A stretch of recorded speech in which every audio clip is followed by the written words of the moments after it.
You're tuning in to Barski-Lyn Adventures. Welcome to our little corner of the bookish community. Hello, beautiful people of the Bookish Persuasion. Thank you so much for joining us today as we talk about reading, writing, and publishing. I'm C.H. Lynn, and with me, as always, is my sublime co-host. Oops, I bumped my microphone. Tracy Barski. We are readers, writers, mothers, and wives, and we are here today discussing starting a new book. Oh, is that what we're discussing? That's what we're discussing, yes. Okay. Just so I feel like listeners pretty... at home know, I did actually tell her that previously, but it was like last week and it was offhand. Yeah, but well, I feel like... and to be fair, every episode you have to tell me what we're discussing because I forget everything. Literally. Well, and I'm usually the executive decision branch of this government. Correct. What would Not that the make? Executive... I mean, judicial, because you do all the editing and proofreading and sentencing to death? Yeah. Yep. Sentencing all of my commas to death. Yep. Though you, the last story that you proofread, you added more commas than you took out, so. Yes, you do have a tendency to do, what are the kind of sentence, the cause and effect sentence. There's like an official name for it. Oh, that fancy. You never put commas on those particular sentences, ever. I've put commas in on every single one of your books on those sentences because you never, ever put them. Clearly we need to have a conversation about it so I can learn where it needs to go. I will say that as far as any clients I've ever had, you actually pay attention to what I consistently change, and then you change your behavior, which is not usually not with common. That. But not well, But not with that. Not that one, no. But the amount of adjustment you've made intentionally, you're probably one of the very few who's like, why? And I will do whatever you tell me to do, and I will fix it. Other people are just like, nah, that's what I pay her for. That's what we pay her for. Well, I mean, if we're looking at this is completely off topic, but at this point, readers or listeners are used to that. So, with Spooky Cat, which you just proofread for me, there were like 104 errors in my 10K little short story. The first I wrote one, right? that. The first one, yeah. I wrote that before you and I started spending legitimate time together. Before we met. Because you put it out in October, and we didn't meet till like November. That's weird. Before we met, but beyond that, before I had you do any kind of proofreading for me, and before we'd ever talked about any of that stuff. And then the second one, I wrote more recently, but still like a year ago. And you just did that one and it had like 40 something errors. A lot of comma errors, people. And then some little grammatical, little like typo stuff. And then sweater versus sweatshirt versus hoodie, which I'm glad you pointed out because it didn't pop into my brain. But the point is, that's kind of a cool gauge of my writing. I'm really excited for you to do the third one because I'm excited to see like what the step difference is on number of errors and number of like things that you've taught me that I now self-correct as I write. Yeah, I was reading through Missa Goes to California, putting and deleting commas as I went of like, that's not. Tracy's how about the word dart? Did you check for the word dart? I didn't. I think that was before my dart phase. I changed two of the ones in One Hell of a Road Trip. I changed the one to shoots, and then I changed one of the ones in the previous chapter. I use dart a lot, folks. A lot of people's words that they really harp on are words like just, or but, or... Big butt. Cannot lie. Big butt problem in this world. Big butt problems. Yeah. Nope. Or Cheyenne words, really likes the or verb like. dart. Like is one. I use the word darts a lot. Not A as lot. like throwing darts. No. We're She saying uses this. it. Anybody who listens to this who reads my books is now going to be like, yeah, she does use the word dart a lot. If they had mentioned it, I wouldn't have noticed. Right. I'm sorry. Just like the word just. That's my problem word. But I've significantly cut it down after discovering how often I use it. And then every time before I publish a book, I go through and delete as many Control of them as F. possible. Yeah, Yes. Control F is a really good tool for all of our writer friends out there. If anybody mentions any word that they think you overuse, and especially if you're sitting there going, I don't say like that often, Control F your book, because I guarantee you do. You do. Well, and that's how I felt about Just. I was like, I know I've cut down on how many. I used to have hundreds in my books. I think they've gotten better, but not as better as I thought. But at least just is one of those words. It's a filler word as a writer, but it's also a filler word for readers. So readers don't really notice it that much. But when you use a very specific, unique word, like dart, it sticks out because it's not one that, people use. It doesn't It's like fade in if the you background described as much. every window as opaque. That's Right. gonna stand out for readers. It's a Yes. weird way to like once maybe, but multiple usages of like a random word for a color instead of just saying a color, stuff like that stands out. Okay, Yes. we got off topic. The main point here today is start the book. Okay, the end. We're done. Start Just the book. kidding. I'm gonna try to see if there's I can't see how. Oh no, it's right at the top is how long we've been recording. I'm good at things. This is our second time, folks, using this new software for recording because Tracy's still like miles away, hundreds of miles, days away.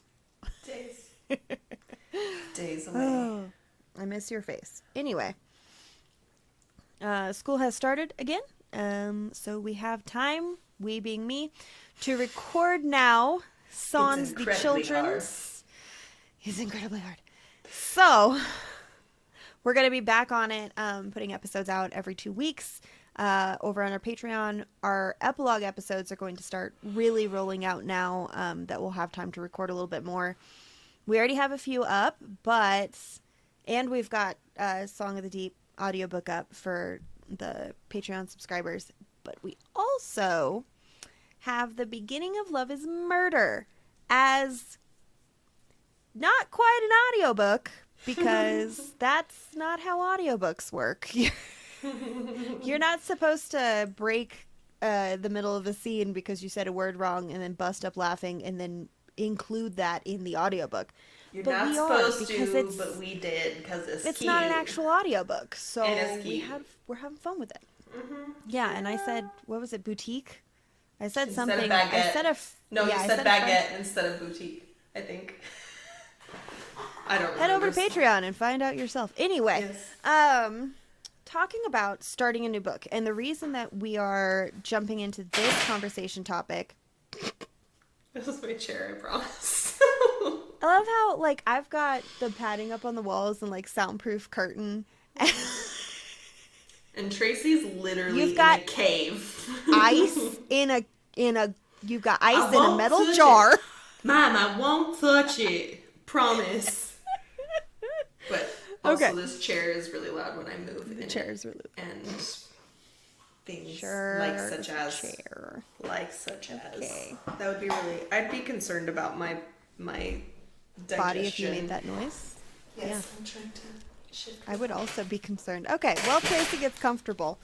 The reason we chose this topic, if you couldn't guess, is because we are both finishing a book. Oh, no, wait. Starting a new book. Yes, we are both. So it's a rare thing for the two of us. It happened last year, actually, about this time, because we wrote Love is Murder together. But it's not often that the two of us are drafting at the same time. Drafting, for our listeners, is just the act of writing a book. It's generally the first draft, which Tracy and I kind of only do one draft because we write it and then we edit it and then we put it into the world. Sometimes scenes get changed, sometimes chapters get removed, etc., but we don't rewrite the book. So that's... Anyway, it's not often that we are both drafting at the same time. And the last time it happened, Tracy wrote something like 60,000 words in 1 month. Are we talking about Unborn? Also for Nano, yes. Oh, no, I wrote like almost 80 in a month. Was it almost 80? Yes. You crazy person. It was intense. But it's I really think that's fun why I when didn't write for such a long time afterwards, because I was like, Yeah. I cannot. Took a while. Well, also when you're writing at that kind of speed, the book takes more editing. Mm-hmm. Like a story, if you're writing, 3,000 words a day, it's not going to be as polished. Depending. This one was a lot more polished than a normal first draft, but that's mostly because I was rewriting an old book that I had written years ago. It was very different. I wasn't really rewriting. I wasn't using any written material from that previous book, but the world and the characters existed already. So essentially you had a really intricate outline. I wonder if maybe I should do that from now on. I don't know. I don't like to wear pants, so... Just kidding. I actually do. I actually really do like wearing pants. But it was a play on like pantsing. You would need to wear... But isn't pantsing where you have pants? Like, I would be a skirt. I don't know. Okay, so let me explain. This is okay, so off topic. Let me tell you something. So, flying by the seat of your pants is where the phrase pantsing comes from. But Yes. to pants someone means to pull down their pants. Yes. So Wow. Sorry, everybody. I didn't realize that was going to happen on this. For those listening to the podcast episode, Tracy has a Mac. And therefore, when she does... No, it's not a Mac thing. Well, it maybe is a Mac thing, but it's the camera settings, not any sort of program. So I don't know if you can click on your camera above. But camera settings on her Apple computer. I'm assuming it is because I haven't been able to find... I'll look for my camera settings. The point is she set off fireworks with a hand gesture.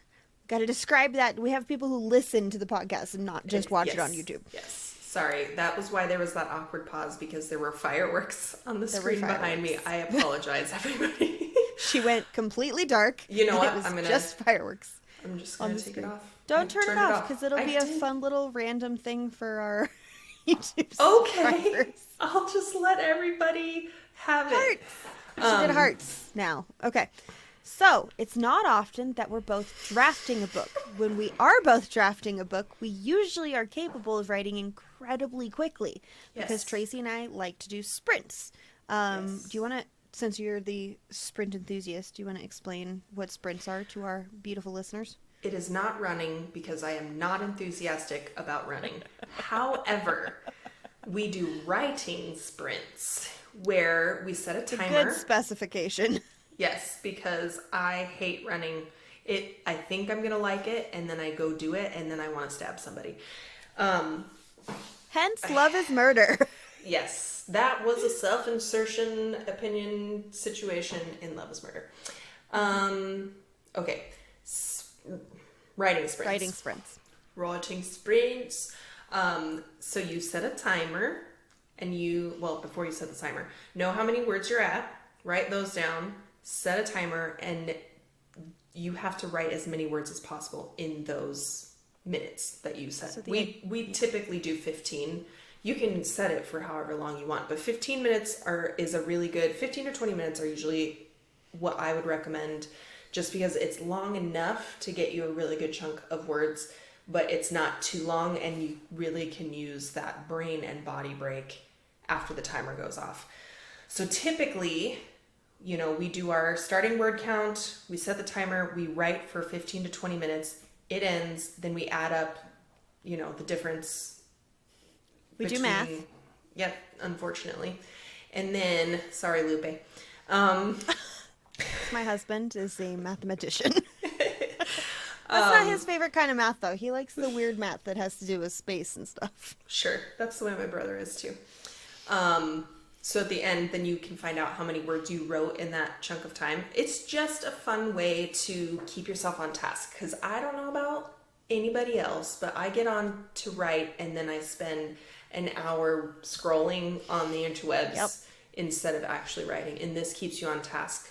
And yeah, it's a nice it's like phones down, headphones on, no talking, no editing. That's a big one. No reading what you've already written. It's really you nice. Ignore typos even if you see them as you're going. You just wait until you're done. All the red lines in Word, and you don't worry about it. And it's also really nice if you are, when you're writing, I have this thing that I do often, which is I go back and read the last couple pages or the last chapter, and that eats the time. I'm going to read it later. I'm going to edit it later, unless it's been days since I've worked on something, in which case I do need to refresh where I am in the story. So we do that before we sprint. Usually. Yeah, or I don't. Or I jump, like that's where I was going with it, is jumping into a sprint if I've been writing consistently every day. Oh, yeah. Stops me from going back and doing that, which is great because that takes up, time that I could be writing, and I'm gonna have to go back and do it anyway. So it makes more sense to just get the words on paper. It's also really nice to have, we do our sprints on a Discord, and sometimes it's just the two of us. Sometimes it's 5 people on there of different authors that we're friends with, and everybody's, for my end anyway, everybody's picture is teeny tiny on the screen to my right, and then I'm writing, and I can see everybody else writing. And there are a lot of different clubs and organizations and community groups where people do this. Sprint groups in a lot of, if you join Facebook groups for writers, tons of them have Discords that are set up for this very reason. And so we just do it in our own little group just because it's so helpful. And then there's just enough of a competition element without it being, nobody gets mad about it, but we do like to be like, nobody Can gets I write verbally or nobody gets visually mad about it. Yes. The those of us, pointing at myself, who do get overly competitive,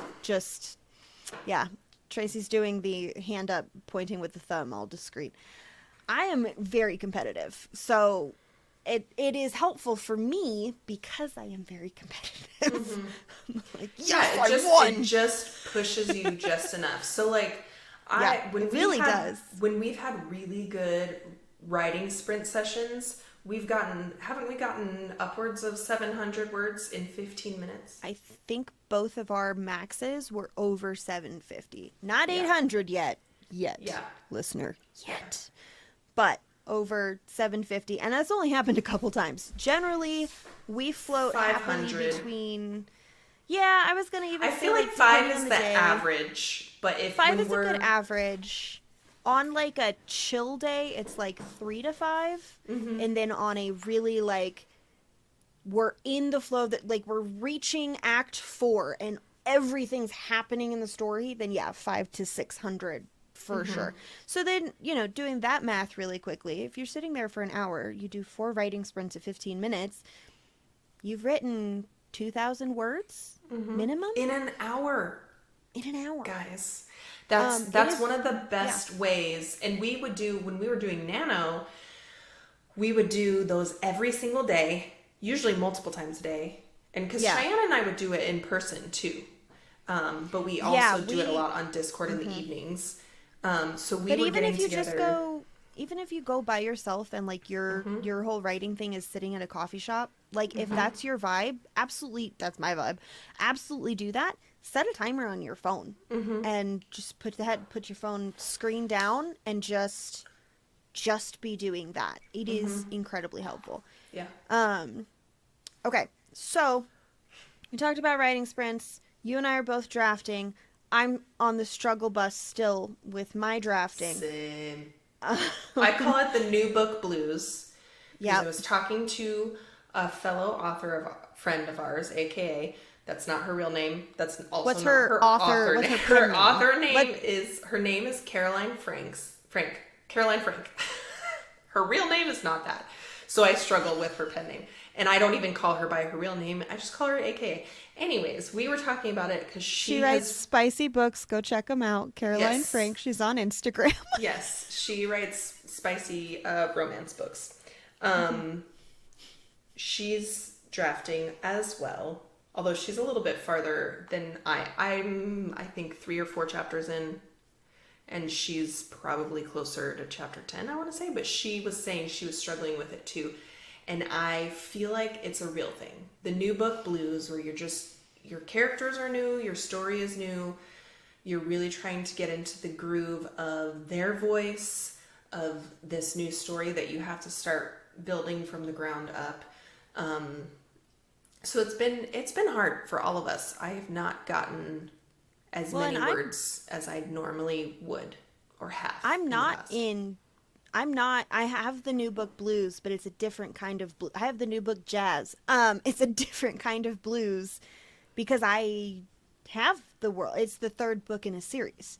So I know at least one of the characters very well. Yeah. And I know the world very well. But the character who starts the story, I'm struggling. I'm still learning who she is and what I want her to look like and how I want to write because it's first person. So how I want to write from her voice. Writing books with dual first person POV is not the easiest thing to put upon yourself because making 2 distinct voices is generally very difficult to do with first person, at least. Yeah. I think regardless, unless you have a really solid picture, it's hard too, because sometimes if you look back on a book, you're like, no, it was so much easier in this book. But I feel like you're looking at that from after the ending. Rose-colored goggles. Yep. Yes. It's like giving birth. Yeah, because I was thinking about that because I'm doing a dual POV first person romance. Romantic suspense. What kind of romance? Romantic suspense. With fire? Flames. And, but I wrote Love Undercover was a dual POV, and they had distinct voices. And I feel like from where I'm sitting that it was much easier to write that story because I had a much better sense of the 2 characters, but I don't know if that's true. I think it still took me a while to get into it, but once I got going, it was fine. And then I did go back and add in more of the flavor that I typically do that anyway. It's a good move. More distinct voices. Yeah, for anybody writing dual POV, just a good part of our tips and tricks list is when you've finished writing the story, go. Tracy did a bubble thumbs up with her mind. Accidentally. I was just sitting with my hand. See, now she's doing thumbs up a lot and it's not doing it. It's very weird. Anyway, a good tip, a good trick to do to really get distinct voices is to go through and stop doing fun camera stuff, you crazy lady. She just did confetti. Confetti? Yes, confetti. Thank you. Yes. Confetti. Funfetti is a different thing. Is to go back with the dual POVs.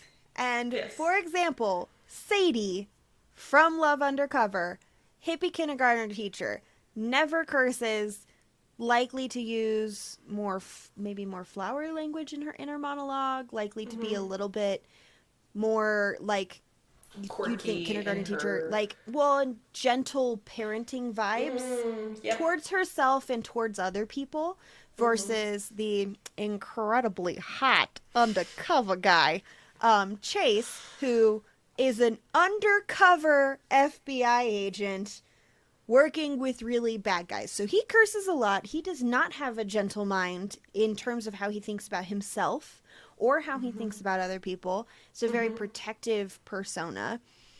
When I was writing Hope and Lies, I picked out words that I knew that my different main characters would utilize, like just and darts, but in vocabulary.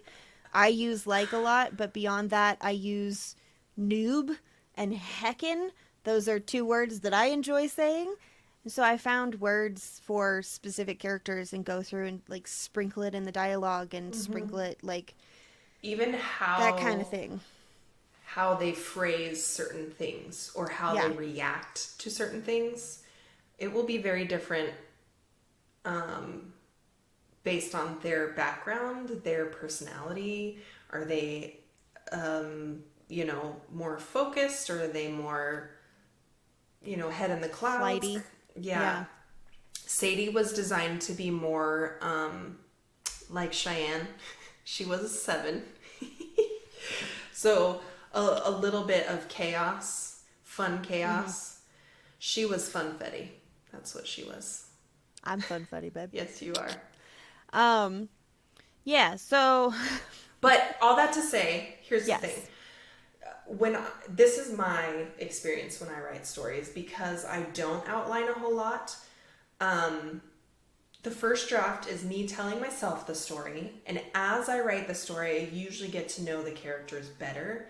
And then once it's finished or closer to being finished, when I go back, because sometimes when I hit a wall, I do go back and reread things and fix them and whatnot. yeah. That's when I can sprinkle some more of that in, or change how they interact in earlier scenes to match who they become as I get to know them. And I feel like, and I don't know if that's your experience, because you tend to be more of an outliner and you tend to know your characters a little bit more. Because I'm super jazzed up about the story that I'm writing too, but it's just very slow going. And then I realize random moments, I'm like, I need to do a little bit of research on this. Like, there's firefighters involved in this story. No, the love interest is not a sexy firefighter. Unfortunately, that's a totally different story for you people. It's his dad. That's a firefighter. Okay, I Yes, didn't want to do but spoilers. His dad is a sexy That's firefighter. not a spoiler. But I had to do a little bit of sexy research. firefighter 20 years ago. Yeah, I was doing research to understand, what. Sorry, everybody. Snack time for my kids. Yes, I do set an alarm for snack time for my children. Oh, they know. They've heard it go off before. Oh, have they? I don't remember this, obviously, because I forget everything. But yes, I had to do research for that, so there's some of that. But I'm really excited about the story. It's just we're not in the groove. Yeah, not Yet. quite there yet. Well, I've only written like 1,800 words of Delilah because I hit this voice isn't what I want it to be, and I know that it's wrong. So take a break. Also, I've been working on merch stuff and ordering our special editions. These are not the special editions. For those of you listening, I'm holding up copies of Unborn Rising and War of the Unborn by Tracy Barski and myself, respectively. They're gorgeous. We have ARC tours starting soon, and some already going. So I've got to mail out copies. I ordered a bunch of stickers. I've done 3 different attempts at bookmarks. And if this third one doesn't come looking absolutely perfect, people are just going to have imperfect bookmarks. And just getting all that going. Getting Spooky Cat stuff going for the Spooky Cat special editions. They're going to drop in October. So I've sort of taken a step back the last week and a half from even attempting to write. And it's been actually really nice to work on the other half of author life without the pressure that I put on myself of like, no, you have to be getting this word count. Because I'm a very word count heavy, like I'm a numbers person. I check my sales every day. You're not supposed to do that. But I check like Vela reads and sales and how my ads are doing. I check all of that daily. And I like having word count goals per day. And I like having them be higher than I can probably manage because that pushes me to hit those goals. And if I don't hit them, I'm not actually that hard on myself of like, why didn't you do it? It's like, because it was 3,000 words and that's a lot for one day. Yeah. But if I have if my goal is 500 words, I'm less likely to continue after that versus if it's 3,000, then I'm like, okay, we got to keep going. We're like halfway there. Yeah. Well, there So was not that was having like that. a few weeks back. I took the whole weekend and did not look at a computer screen. I Mm-hmm. read, I think I read a whole book that weekend, just because I was like, I need to not be looking at screens. I need to leave all my writing alone. And that was when I was working on my fantasy novel, which I think is just going to have to be backburnered because I just don't have the heart for it right now. Yeah, you fell in Even, love with this suspense, yeah, which is shocking. meh. I think I went to visit Tracy in the end of July, and while I was there, we came up with the title of the book. yes, you The did. psh, the title of the book, the what is it? The hook on the front. What is that called? The tagline? The tagline for the book, and then Tracy made the cover. Shocker. Well, I had already had it a little bit. You did already have it a little bit, but then we had the title, and so you made And it so then I with changed the title. the proper And title. Yeah. then after that, I ended up changing the image on the front cover and then doing some cool things. And then I also did something else very recently to it because I get obsessive about this kind of thing. But to be honest, I made a cover for my fantasy novel too. So it's not like that's Well, an indicator of anything. when you made the cover for the fantasy novel was when your heart was a little bit more in the fantasy novel, and Yeah. you made some pretty good progress in that story, writing wise and planning. So. Yeah, I'm past the 20,000 word mark, which is a small, like, not very much of a fantasy novel, to be honest. In a suspense novel. It's like a quarter or a fifth of a fantasy novel, depending on age range, how intensive it is. If yours is just going to be a duology, then that feels Yeah, like a who good knows? amount, you know? I say Who just knows? going to be a duology. That's not how I meant it. I meant a duology compared to, you know. Right.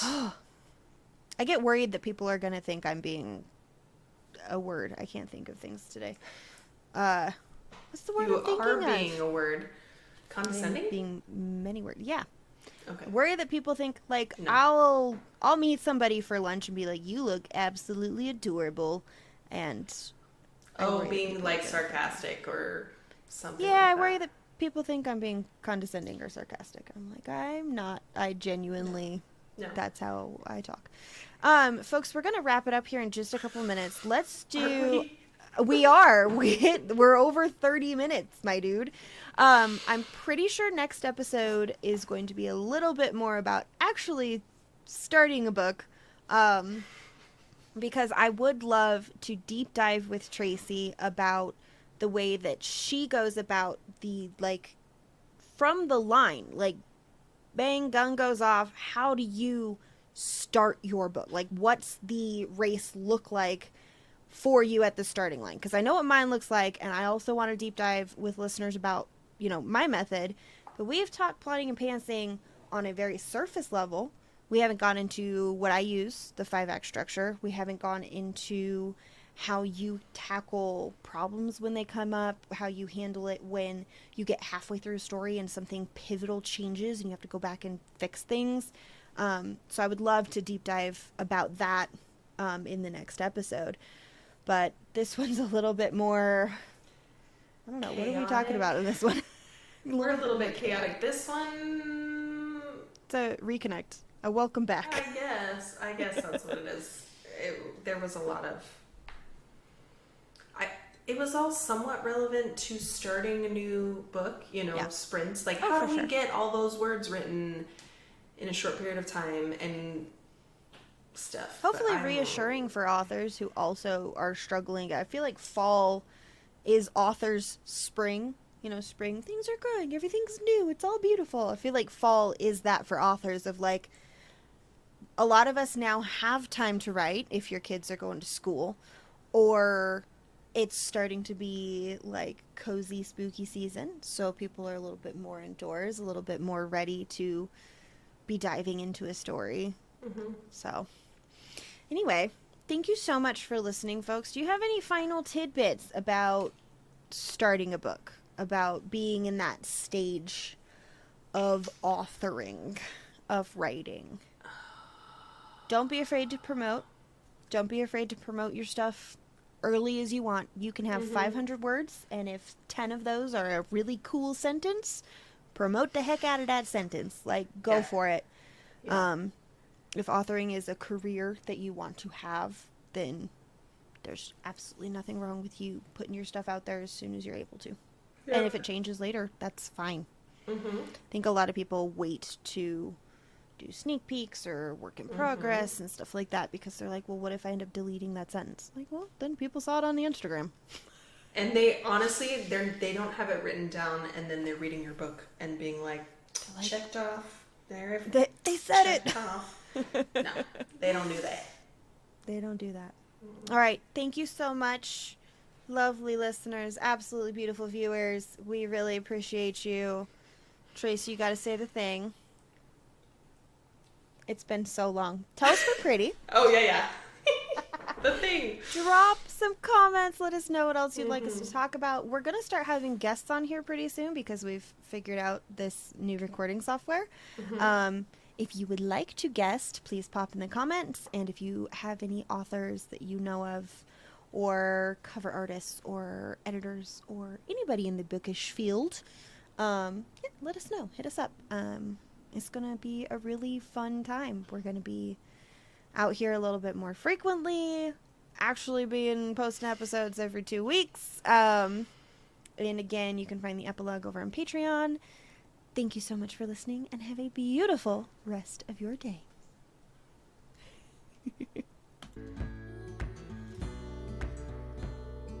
Thank you so much for tuning in. For more and to check out our after show, The Epilogue, head over to patreon.com/Barski-Lyn Adventures. We'll see you next time.